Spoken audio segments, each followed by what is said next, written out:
Shalom. Belum semua ya. Shalom. Apa kabar jemaat GB Keluarga Allah Blessing? Antusias? Just do it. Yes, yes. Tepuk tangan yang meriah buat Tuhan kita. Haleluya. Cuacanya agak ekstrim Bapak Ibu ya. Di luar bukan lagi panas. Ya, bahasa Jawanya sumuk gitu ya. Ya tadi saya sempat ke toilet sebentar, setelah ke toilet saya balik yang namanya jaket ini bisa anget Bapak Ibu ya. Ya karena itu jaga kesehatan Bapak Ibu dan saya percaya Bapak Ibu semuanya dalam perlindungan Tuhan. Yang percaya katakan amin. Mari sebelum saya mulai angkat tangan kananmu tinggi-tinggi di atas kepala. Ya sama-sama dengan saya katakan saya adalah pribadi yang paling dicintai Tuhan. Saya adalah pribadi yang paling disayang Tuhan. Saya adalah pribadi yang paling diberkati Tuhan. Kuasa Tuhan atas saya melimpah. Dan saya lebih dari pemenang. Tepuk tangan yang meriah buat Tuhan kita. Haleluya. Bapak Ibu Tuhan, 3 bulan ini kita belajar tentang hidup berfokus Kristus. Ya, dan saya melihat banyak sekali perubahan-perubahan, transformasi yang terjadi dalam jemaat GB Keluarga Allah Blessing maupun di Tegalsari ataupun di Sutorejo. Nah Bapak Ibu harusnya saya membahas yang lain, tetapi saya mengucap syukur ada beberapa jemaat telepon saya, WA saya, chat saya, bahkan ada yang menemui saya setelah saya khotbah beberapa minggu yang lalu. Ya dia bilang seperti, Koyos ya kan. Bukankah kapan hari Koyos pernah khotbah bahwa metafora orang-orang percaya itu ada 5. Yang pertama adalah seperti bayi yang baru lahir. Yang kedua adalah batu yang hidup. Yang ketiga adalah imamat rajani. Yang keempat adalah bangsa yang terpilih. Nah bukankah ada satu lagi? 4 ini sudah saya bahas Bapak Ibu kurang 1. Kalau tidak salah domba. Saya mengucap syukur Bapak Ibu rupanya jemaat GB Keluarga Allah Blessing memperhatikan dan melakukan kebenaran firman Tuhan. Yang percaya katakan amin. Karena itu hari ini saya akan sampaikan Bapak Ibu ya metafora yang kelima yaitu domba. Dan saya pastikan Bapak Ibu keluar, Bapak Ibu menerima sesuatu. Sebuah rema yang Tuhan berikan dalam setiap kehidupan kita. Yang percaya katakan amin. Izinkan saya mereview sedikit ya tentang tentang 1 Petrus 1 dan 1 Petrus 2.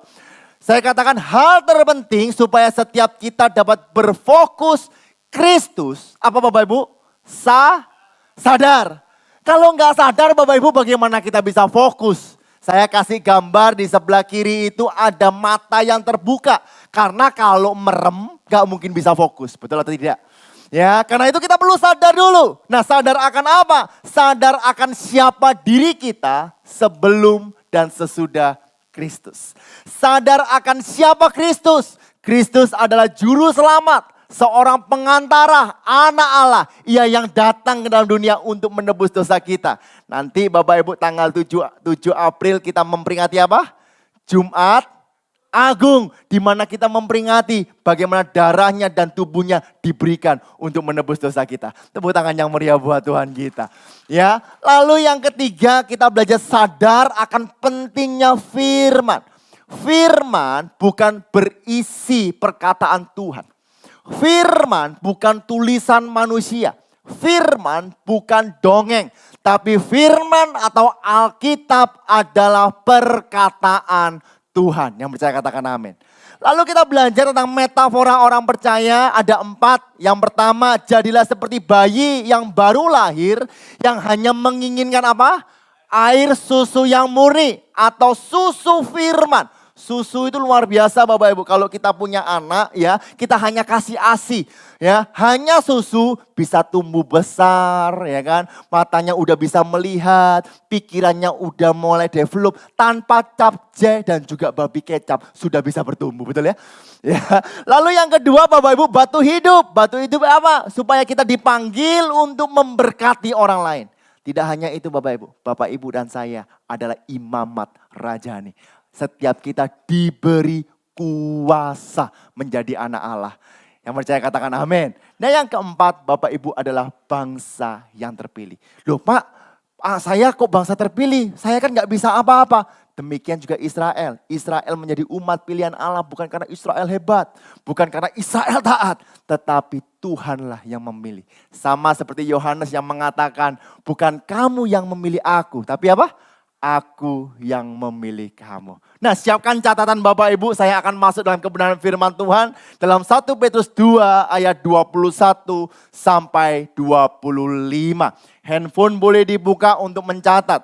Ya, saya kasih tema hari ini adalah teladan Kristus. Yuk sama-sama kita baca.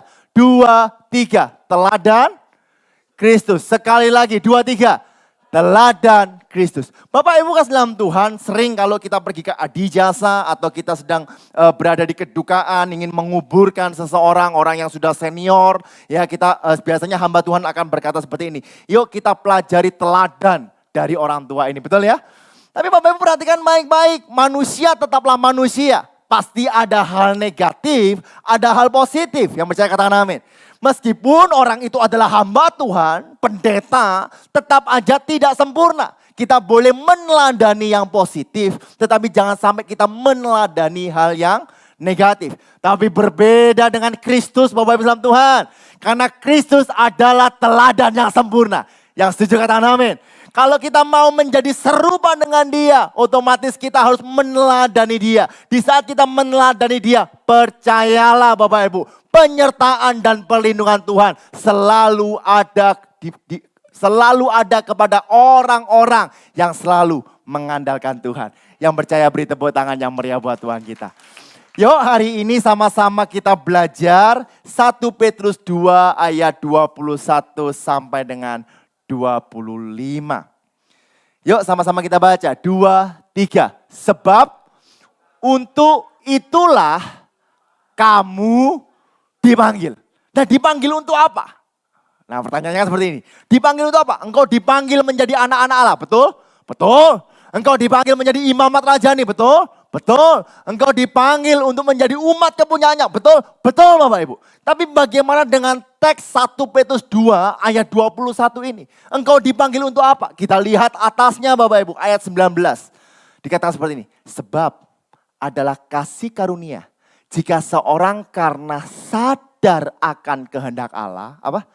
Menanggung penderitaan yang tidak harus ia tanggung.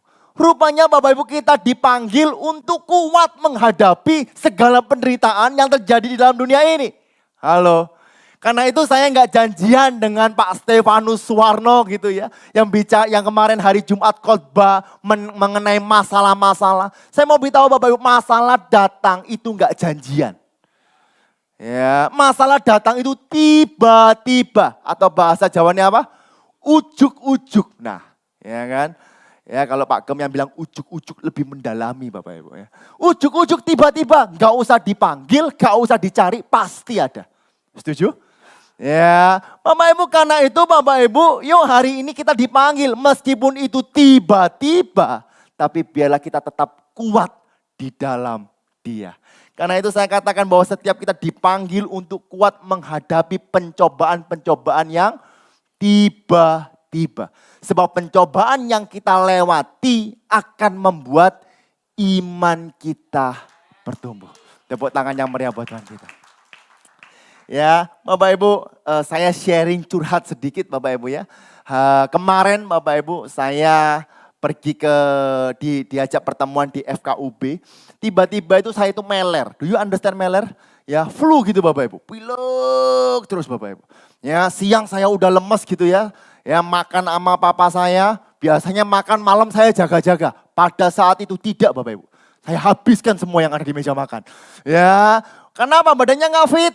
Ya, lalu sama istri saya di kop. Do you understand kop? Siapa di sini pernah kop-kopan? Berbahagialah engkau yang suka tradisional gitu ya. Di kop Bapak Ibu supaya anginnya keluar. Ya, saya pilek itu rupanya masuk angin. Indonesia itu enak Bapak Ibu. Semua lek sakit diomong masuk angin. Ya, flu masuk angin. Sakit kepala masuk angin, ya kan? Lalu apa? Batuk masuk angin. Gak doyan makan, masuk. Bahkan BAB gak lancar, BAB lancar, diomong masuk angin Bapak Ibu ya. Semua pokoknya masuk angin. Nah setelah saya di kop Bapak Ibu, ya istri saya pergi sama anak-anak saya jalan-jalan di mall gitu ya. Lalu cece saya yang paling cantik ini datang, nomor 3 Bapak Ibu. Ya, nah cece saya datang bersama anaknya dan Pak Mulia suaminya. Nah saya bilang, tolong bawa kerokno di depan.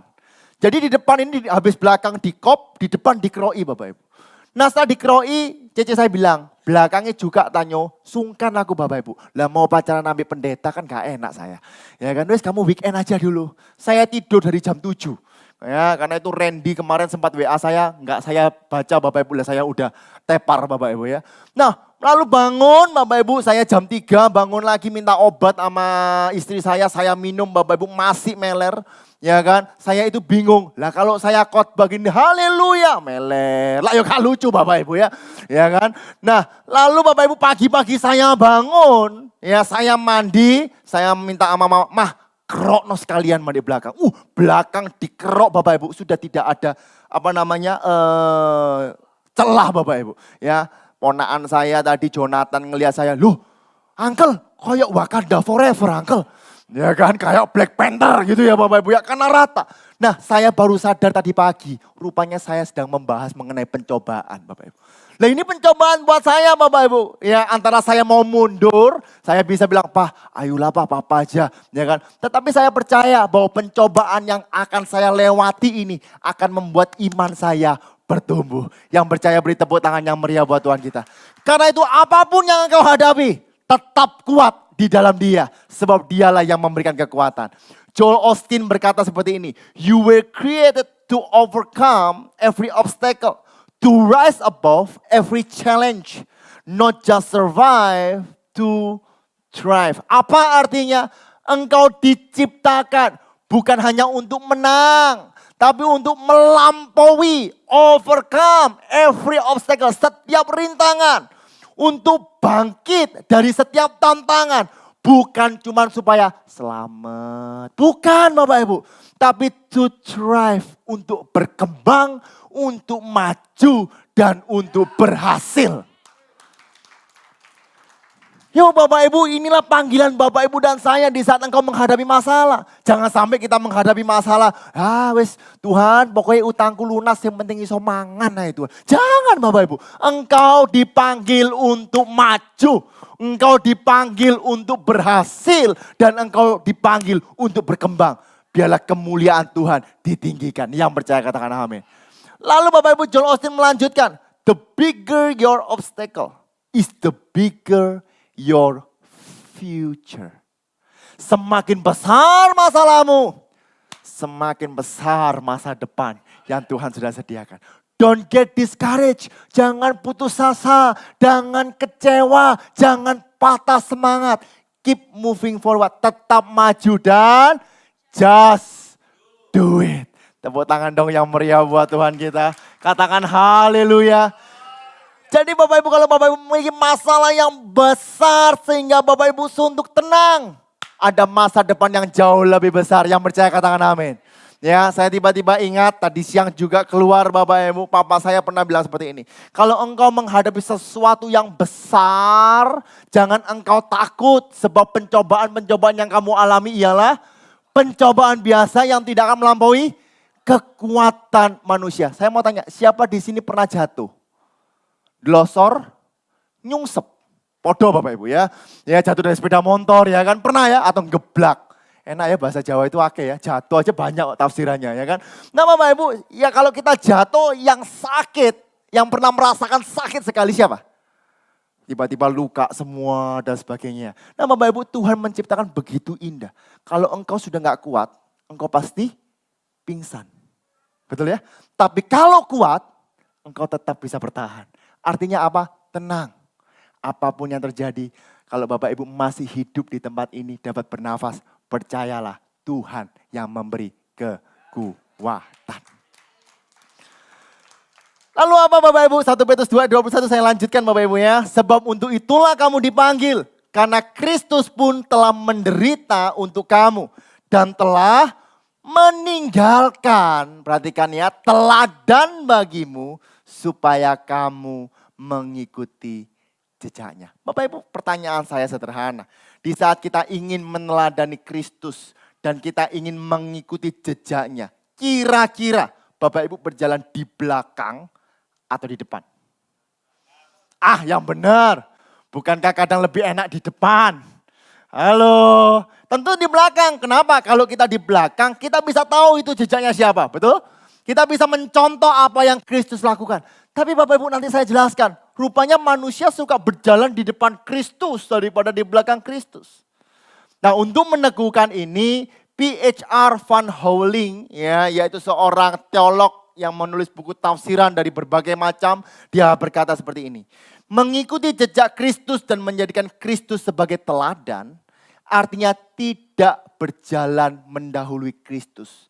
Tetapi biarlah Kristus yang memimpin jalanmu melalui terang firman-Nya.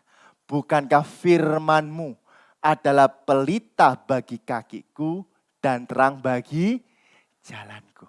Karena itu Bapak Ibu, gereja selalu mendorong Bapak Ibu semuanya untuk membaca, merenungkan firman Tuhan. Nah, yang tadi saya sampaikan, mana mungkin Pak, saya nggak mungkin lah melampaui Kristus, nggak mungkin berjalan di depan Kristus, saya selalu di belakang. Oh iya, perhatikan, di saat kita komplain dengan Tuhan, kita merasa Tuhan aku nggak kuat Tuhan. Di situ sebenarnya engkau sedang mendahului Tuhan. Tuhan, ya apa ini Tuhan? Amsyong lah. Ya, itu sebenarnya kita sedang mendahului Tuhan. Bukankah Tuhan berkata, aku memberikan engkau rancangan damai sejahtera. Kalau engkau berkata, aduh Tuhan, kenapa Tuhan yang tak pegang selalu gagal, kenapa aku enggak berharga? Engkau sedang mendahului Tuhan. Atau Bapak Ibu engkau, kau usah firman-firmanan. Yang pentinglah urip mangan sego. Iya mangan sego katanya mangan opo Bapak Ibu. Ya kan? Engkau sedang mendahului Tuhan. Karena itu yuk hari ini kita belajar. Untuk apa? Untuk membiarkan firman Tuhan menerangi setiap langkah kita. Perhatikan Yesaya 55 ayat 7 sampai 9. Baiklah orang fasik meninggalkan jalannya dan orang jahat meninggalkan rancangannya. Baiklah ia kembali kepada Tuhan, maka dia akan mengasihaninya dan kepada Allah kita sebab ia memberi pengampunan dengan limpahnya. Kata orang fasik di sana itu siapa sih? Israel Bapak Ibu. Ya, dalam perjanjian lama fasik itu artinya bertentangan dengan Allah. Jadi kalau Tuhan berkata, engkau berharga di matamu. Cukup percaya, ya aku berharga. Jangan berkata engkau berharga, ora. Itu loh, Pak Gemil berharga. Bukan, setiap kita berharga di mata Tuhan. Kalau engkau dikatakan engkau lebih dari pemenang. Engkau lebih daripada pemenang. Kalau dikatakan aku memberikan engkau rancangan damai sejahtera, percayalah bahwa rancangan Tuhan adalah rancangan damai sejahtera. Yang percaya beri tepuk tangan yang meriah buat Tuhan kita. Ayat 8 sampai 9 yuk sama-sama kita baca 2, 3. Sebab rancanganku bukanlah rancanganmu dan jalanmu bukanlah jalanku. Demikianlah firman Tuhan. Seperti tingginya langit dari bumi, demikianlah tingginya jalanku dari jalanmu dan rancanganku dari rancanganmu. Mungkin apa yang Bapak Ibu rancangkan tahun 2020, 2021, 2022 sampai 2023. Memang mungkin ada yang tidak tercapai, mungkin seolah-olah kok buntu dan sebagainya. Ingat, rancangan Tuhan di atas rancangan kita.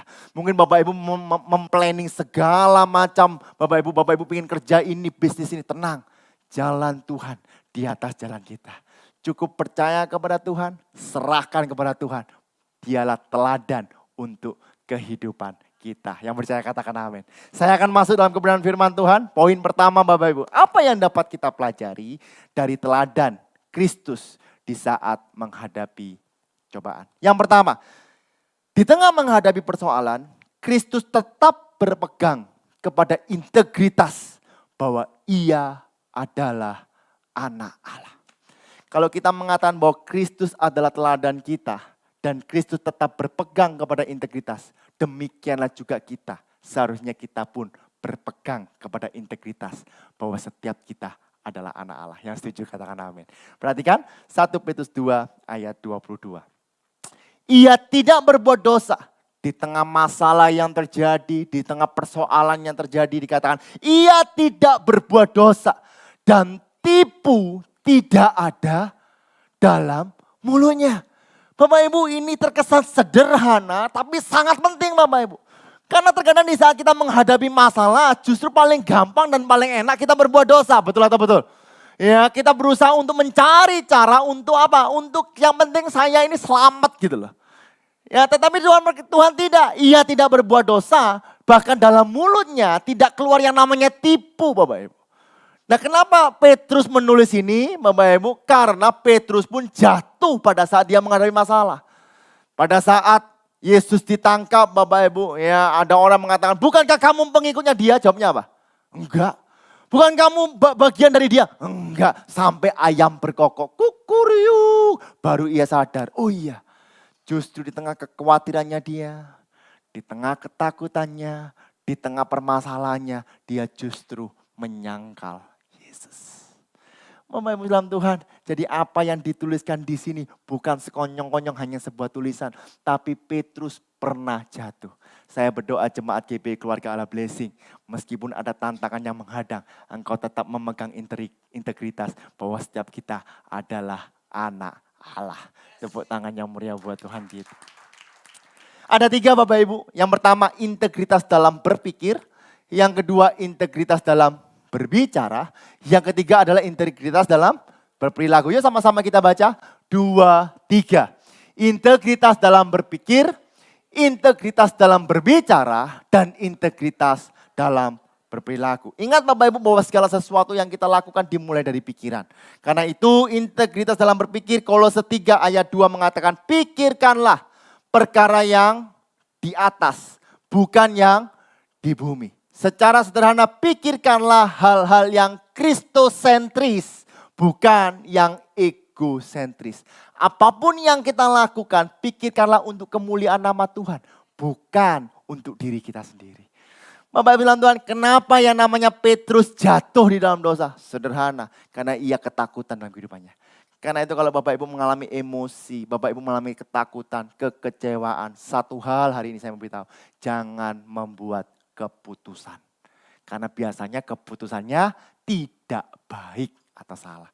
Tenang dulu, ya, diam dulu, barulah kita membuat keputusan. Lalu apa yang harus kita pikirkan? Filipi 4 ayat 8. Saya cepat Bapak Ibu ya, karena jam. Ya, kita baca sama-sama 2, 3. Jadi akhirnya saudara-saudara, semua yang benar, semua yang mulia, semua yang adil, semua yang suci, semua yang manis, semua yang sedap didengar, semua yang disebut kebajikan dan patut dipuji, pikirkanlah semuanya itu. Pak, tapi di saat hari ini aku menghadapi masalah. Teman-temanku semua gak ada yang benar. Teman-temanku semua gak ada yang baik. Bahkan mereka gak adil. Sebagai anak-anak Tuhan, orang yang percaya, yang meneladani Kristus, kita tetap harus memikirkan semua yang benar, semua yang mulia, semua yang adil, semua yang suci, semua yang manis, semua yang sedap didengar, semua yang disebut kebajikan dan patut dipuji. Pikirkanlah semuanya itu. Jangan berpikir yang negatif ataupun takut yang berlebihan. 90% ketakutan yang engkau alami tidak terjadi. Hari ini Bapak Ibu belajar sesuatu, amin. Ya, katakan amin dong. Dengan suara yang keras, haleluya. Ya. Lalu yang kedua, integritas dalam berbicara. Amsal 18 ayat 21 berkata, hidup dan mati dikuasai lidah. Siapa suka menggemakannya akan memakan buahnya. Bapak Ibu, yuk perkatakan perkataan-perkataan yang baik, yang positif Bapak Ibu untuk kemuliaan nama Tuhan. Caranya gimana? Mungkin kau bisa bersyukur dengan apapun situasi yang terjadi. Karena di saat engkau mengatakan hal-hal yang negatif, Bapak Ibu ingat, ucapanmu adalah doamu. Ya, tiba-tiba saya ingat Bapak Ibu ya. Berbicara ini bukan hanya berbicara secara langsung. Termasuk tulis update status juga harus dipikir Bapak Ibu. Halo, saya pernah lihat, oh di sini nggak ada jemaat GB Keluarga Allah Blessing, top, betul ya. Di luar sana loh, ya ditulis, sudah aku pertahankan engkau bertahun-tahun, tetapi engkau meninggalkan aku. Coba bayangkan. Ya kan? Aku udah berusaha mencintaimu, tetapi mengapa engkau berkhianat? Bapak Ibu, saya mau beritahu. Ya, kalau ada masalah nggak usah pamer. Halo. Ya, ada juga yang berkata seperti, aku sudah bekerja keras, tetapi atasan saya tidak menaikkan gaji. Sehingga saya punya banyak utang. Tolong guys, bantu doa, duduk bantu doa, jalur utang. Halo, Bapak Ibu, apapun yang engkau alami, perkataanmu harus perkataan yang positif. Orang lain gak tahu kok engkau menghadapi masalah atau tidak. Ya, kalau engkau menunjukkan bahwa engkau ada masalah, orang takut dekat-dekat dengan kita, betul? Ya, tapi biarlah kehidupan kita terpancar untuk kemuliaan nama Tuhan. Percayalah, penyertaan Tuhan selalu ada kepada orang-orang yang percaya kepadanya. Tepuk tangan yang meriah buat Tuhan kita. Siapa yang mencintai hidup dan mau melihat hari-hari baik? Siapa yang mau melihat hari-hari baik? Ya, yuk sama-sama kita baca 2, 3. Ia harus menjaga lidahnya terhadap yang jahat dan bibirnya terhadap ucapan-ucapan yang menipu. Ya, integritas dalam berbicara. Lanjut Bapak Ibu ya, cepat. Integritas dalam berperilaku.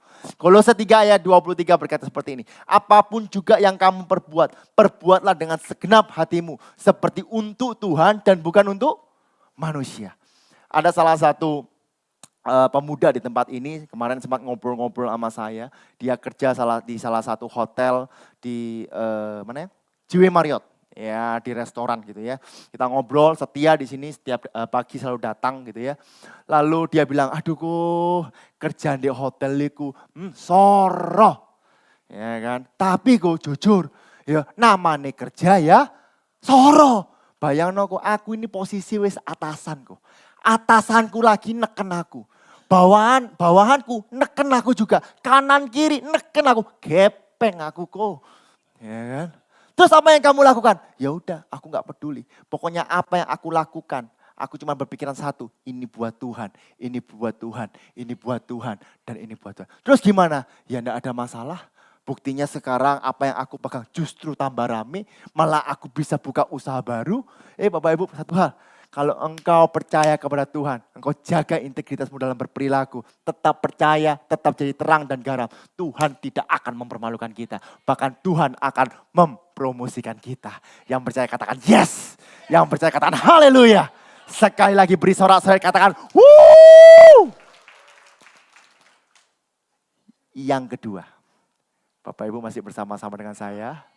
Ya, udah jam 6 lebih loh Bapak Ibu baru masuk poin kedua. Ada yang marah dengan saya? Ya. Kalau Bapak Ibu marah dendam, kita masuk poin kedua. Yaitu di tengah menghadapi persoalan, Kristus tidak dendam, melainkan berserah sepenuhnya. Jadi tidak ada dendam buat kita semua. Amin. Kalau Kristus aja tidak dendam, demikianlah kita, anak-anaknya. Kita pun gak boleh dendam. Perhatikan 1 Petrus 2 ayat 23 berkata, ketika ia dicaci maki, ia tidak membalas dengan mencaci maki. Ketika ia menderita, ia tidak mengancam, tetapi ia menyerahkan kepada Dia yang menghakimi dengan adil. Nah Bapak Ibu, ini Bapak Ibu ditulis oleh Petrus, di mana pada saat Yesus ditangkap, Petruslah yang mengeluarkan pedang untuk membela karena ketakutan. Lalu dikatakan Tuhan, sabukan pedangmu. Kau pikir aku gak bisa untuk mengirim malaikat untuk menjaga aku? Bapak Ibu perhatikan Bapak Ibu, saya suka terjemahan sederhana Indonesia. Dia berkata seperti ini, pada waktu Kristus dihina, apa? Dia tidak menghina balik. Waktu disiksa, dia tidak berkata, awas, aku akan membalasnya. Tuhan aja lo gak melakukan ini, kadang manusia sih melakukan ini. Awas yo, engkau aku lewe soge, tak pletet kon. Do you understand pletet? Itu bahasa Ibrani Bapak Ibu. Ya, kalau aku yang wes sehat ya, liatan baik-baik, entek kon, entek. Emang dipangan. Ya kan? Bapak Ibu, hari ini lepaskan pengampunan. Di saat engkau melepaskan pengampunan, percayalah berkat Tuhan turun atas engkau. Kemarin Bapak Ibu saya kuliah Ya kita ngomong, kita seru, diskusi. Lalu ada satu kata ini keluar dari dosen saya. Dan bagus Bapak Ibu, dikatakan seperti ini. Perhatikan ya. Kepahitan dan dendam adalah di mana kita sedang minum racun dan mengharapkan orang lain yang mati. Keren gak? Bisa gak kira-kira ya? Ya, jadi kalau Bapak Ibu kepahitan nih, mangkel ambil orang, dendam ambil orang. Bapak Ibu itu sedang minum racun. Ambil ngomong, mati kon, mati. Tapi Bapak Ibu minum racun. Yang mati siapa? Awake dhewe. Yuk kita baca sama-sama ya untuk mengingatkan kita. 2, 3. Kepahitan dan dendam adalah di mana kita sedang minum racun dan mengharapkan orang lain yang mati. Bapak Ibu, jangan minum racun terlalu banyak lah. Tidak baik buat kesehatan. Ya, lepaskan pengampunan. Ya, lepaskan pengampunan. Sama-sama katakan lepaskan pengampunan. Di saat engkau melepaskan pengampunan mungkin susah. Tapi percayalah Bapak Ibu, berkat Tuhan akan mengalir kepada orang-orang yang mengampuni. Tepuk tangan yang meriah buat Tuhan kita. Lalu Bapak Ibu setelah engkau mengampuni satu hal, ya, engkau harus berserah sepenuhnya kepada Tuhan. Keberserahan kepada Kristus adalah kunci untuk memperoleh keadilan. Selanjutnya, pribadi yang berserah dekat dengan pembelaan dari Kristus. Siapa di sini merasa bahwa hidup tidak adil? Siapa hari ini merasa bahwa orang-orang tidak adil dalam kehidupanmu? Satu hal, berserahlah. Di saat engkau berserah, pembelaan Tuhan pasti datang dalam kehidupanmu. Minggu lalu saya khotbah Bapak Ibu di Sutorjo. Ya, saya bilang, kenapa ada orang berkata, Tuhan aku minta mujizatmu Tuhan, tolong Tuhan, aku gak kuat Tuhan, Tuhan tolong berkati aku, Tuhan tolong semua, Tuhan tolong berikan mujizat dan sebagainya. Sederhana Bapak Ibu, karena ia gak pernah mengucap syukur. Kalau ia bersyukur dan berserah kepada Tuhan, bahkan dia harus sadar bahwa hidupnya hari ini adalah mujizat daripada Tuhan. Yang setuju kata amin. Ya, karena itu hari ini, yuk Bapak Ibu bersyukur. Berserahlah kepada Tuhan. Dan di saat engkau berserah, mungkin jalanmu tidak terlihat. Tapi jalan Tuhan akan menerangi setiap langkah kehidupan kita. Tepuk tangan sekali lagi yang meriah buat Tuhan kita. Pemain musik bisa maju ke depan. Ya, mengapa kita perlu menjadikan Kristus sebagai teladan? Jadi kita udah belajar ya Bapak Ibu. Di tengah menghadapi masalah dan persoalan, Kristus tetap memegang integritas. Di tengah menghadapi persoalan, Kristus tidak dendam, melainkan berserah sepenuhnya. Lalu mengapa sih kok harus Yesus yang menjadi teladan? Perlunya kita melihat Kristus sebagai teladan adalah mengingatkan kita bahwa kita orang percaya dan sudah dibebaskan dari hamba dosa. Bapak Ibu baca nanti di kitab Roma 6 ya. Kalau engkau kepada siapa engkau harus taat? Kepada Tuhanmu. Ya, kalau Tuhan itu adalah Tuhan dosa, maka apa yang Tuhan itu perintahkan haruslah engkau lakukan. Dan sebelum itu Bapak Ibu semuanya, kita ini adalah hamba dosa. Jadi apapun yang kita lakukan adalah dosa Bapak Ibu. Tapi kita mengucap syukur kita punya Tuhan yang berinisiatif untuk mati, untuk menebus kita. Sehingga kita bukan lagi hamba dosa, tapi kita adalah hamba kebenaran. Bapak Ibu dan Tuhan, ilustrasi yang sangat sering dipakai. Kira-kira kalau ada serigala hitam dan serigala putih, tukaran. Kira-kira yang menang siapa? Pertanyaan itu boleh dijawab. Ya, bertengkar ini. Ya enggak tahu Pak, tergantung gede siapa. Betul? Ya, pertanyaan saya seperti ini Bapak Ibu. Kalau seandainya setelah bertengkar kita enggak tahu siapa yang menang. Ya, yang hitam saya bawa, yang putih dibawa Pak Mulia. Gitu ya. Yang putih dibawa Pak Mulia. Nah yang hitam Bapak Ibu saya kasih makan. Ya saya kasih makan. Kasih makan apa? Steak, daging. Mau daging kelinci, mau daging ayam saya kasih. Ya saya kasih kalsium Bapak Ibu. Pertanyaan satu. 1 minggu kemudian ya dipertemukan lagi, diperangkan lagi, berantem lagi. Yang menang siapa? Yang hitam. Kenapa? Lah yang putih gane keimangan. Halo? Nah setelah bertengkar Bapak Ibu saya ambil lagi yang hitam. Ya lalu yang putih diambil lagi sama Pak Mulia. Karena saya udah merasa menang, wis gak tak kasih makan. Pak Mulia emosi. Dikasih daging tenderloin. Dikasih sirloin. Dikasih wagyu. Daging kambing. Daging babi beserta lemak dan kepalanya. Semua dikasih. Saya karena sudah menang, tak kasih bayam. Bek gubis. Serigala makan bayam enggak? Oh enggak ya. Ya. Minggu depannya perang lagi Bapak Ibu. Yang menang siapa? Tadi katanya hitam. Kenapa yang putih menang? Karena yang putih dikasih makan. Betul? Sederhana Bapak Ibu. Mungkin yang putih ini adalah hal-hal rohani. Sedangkan yang hitam adalah hal-hal duniawi. Secara tidak langsung duniawi selalu memberikan makanan-makanan kita. Hal-hal yang duniawi, yang tidak semestinya. Kalau kita terus memberi makan hal yang duniawi tanpa memberikan makanan yang rohani. Suka atau tidak suka, maka yang duniawi akan menang. Betul? Tetapi kalau yang rohani kita isi terus dengan firman Tuhan. Kita renungkan firman Tuhan. Mau gak mau, yang duniawi akan kalah. Ya Bapak Ibu kita renungkan kebenaran firman ini. 1 Petrus 2 ayat 24 langsung bahasa Indonesia sehari-hari Musen. Dikatakan seperti ini. Kristus sendiri memikul dosa-dosa kita. Dia yang membawa dosa-dosa kita pada dirinya di atas kayu salib.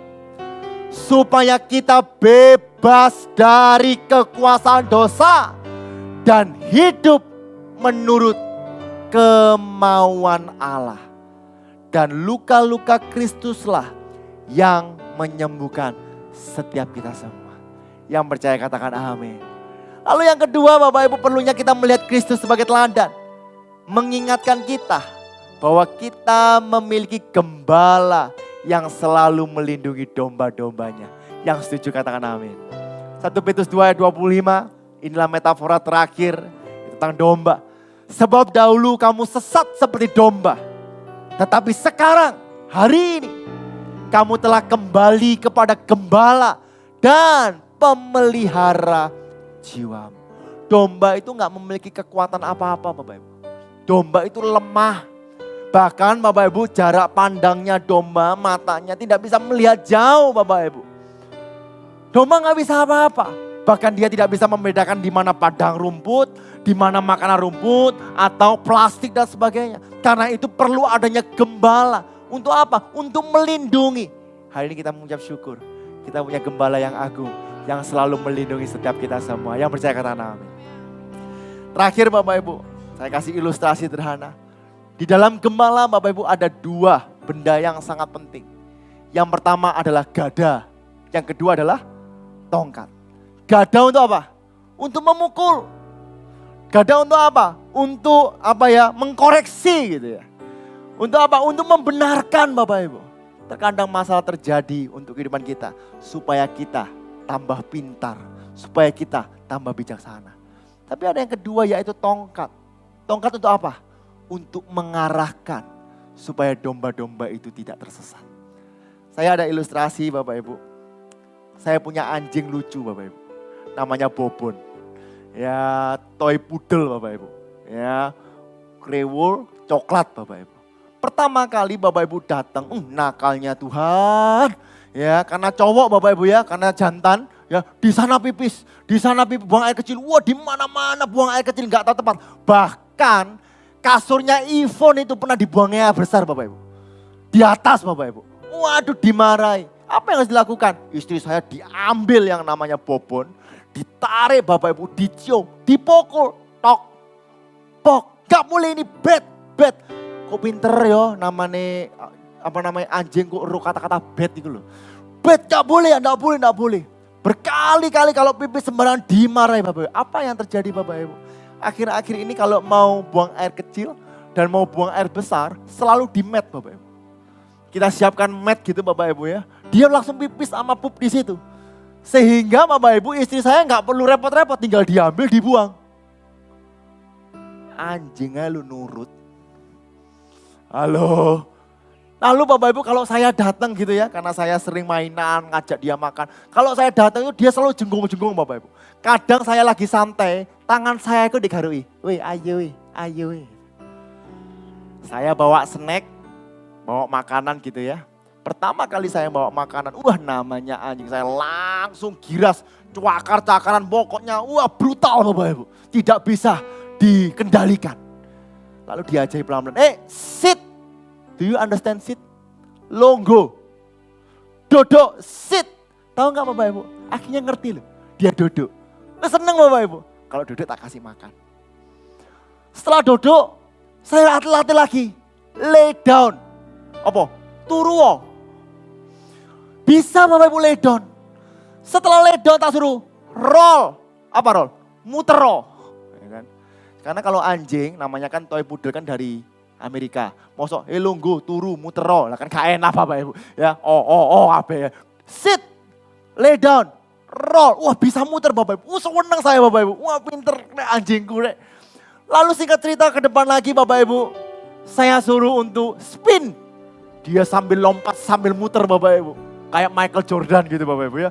Muter Bapak Ibu. Waduh seneng. Jump. Bisa jump Bapak Ibu. Monkey. Tak pikir gak iso. Iso Bapak Ibu. Tahu gak monkey Bapak Ibu? Jadi saya kasih makanannya dia itu gini Bapak Ibu.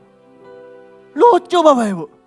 Lalu sempat saya iseng-iseng. Coba speak. Ya gak ngomong haleluya, ya gak gitu juga Bapak Ibu gitu ya. Cook, bisa. Speak, cook, tak tes. Speak, cook. Waduh, seneng Bapak Ibu. Sekarang lagi tak ajari doa Bapak Ibu. Sebelum makan harus doa. Loh kan anjingnya pendeta Bapak Ibu ya. Dia bilang, ayo sit, udah semua teknik-teknik udah diajarkan. Ayo doa, hand. Dia tanya, Tuhan, Bobon mau makan supaya nggak pipis sembarangan dan buang air besar sembarangan. Amin. Ya kan? Bapak Ibu, terkadang kita perlu gadah untuk mendidik. Betul? Dan terkadang kita perlu tongkat untuk mengarahkan. Dan percayalah kalau kita sudah melewati setiap persoalan yang ada, tiba saatnya Tuhan akan promosikan. Bersama Tuhan kita lakukan perkara besar. Tepuk tangan yang meriah buat Tuhan kita.